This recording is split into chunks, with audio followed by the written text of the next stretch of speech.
Noi rispetteremo chiunque sarà il presidente, ma che lo decidano, perché è troppo imbarazzante questa situazione. Si metta fine al braccio di ferro tra Lega e Fratelli d'Italia. Mancano 2 mesi esatti al voto e la situazione inizia a farsi imbarazzante. Parola di Forza Italia che al ring, per bocca di Gianluca Forcolin, chiede agli alleati di accordarsi su un nome per la corsa alla presidenza della regione. Un leghista? Non necessariamente, dice Forcolin, che si schiera col coordinatore regionale dei meloniani, Luca De Carlo, quando gli viene chiesto di commentare la frase pronunciata da Luca Zaia a Pontida: se il candidato non sarà un leghista sarà un problema. Secondo me è un'uscita che ha fatto Zaia per prendere il titolo dei giornali, perché è azzardata comunque come battuta. È un problema perché legittimamente Fratelli d'Italia chiede di dire possiamo esprimere anche noi il nostro candidato. Forza Italia lo ha fatto ancora un anno fa, quando si era detto che il centrodestra sarebbe andato unito, che poi piaccia o non piaccia, sia gradito o non gradito, Forza Italia ha messo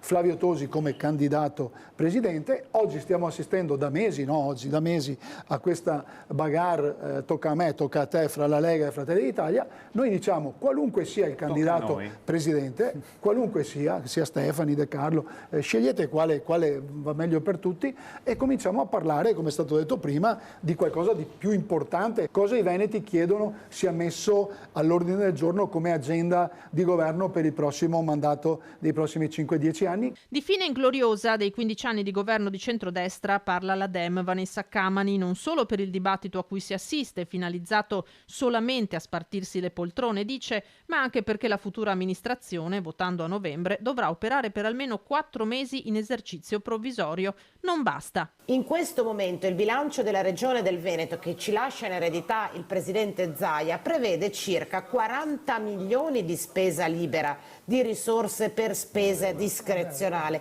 Ma dove andiamo con 40 milioni? Non siamo in grado di aumentare le risorse per la sanità, di aumentare le risorse per le scuole dell'infanzia, neppure di pagare le borse di studio, figuriamoci dei salari e delle attività produttive. Quindi in realtà Zaia, ed è questo e chiudo, arriva a una fine ingloriosa perché lascia macerie attorno a sé, soltanto perché si è voluto incaponire che dopo di lui devono morire tutti i filistei.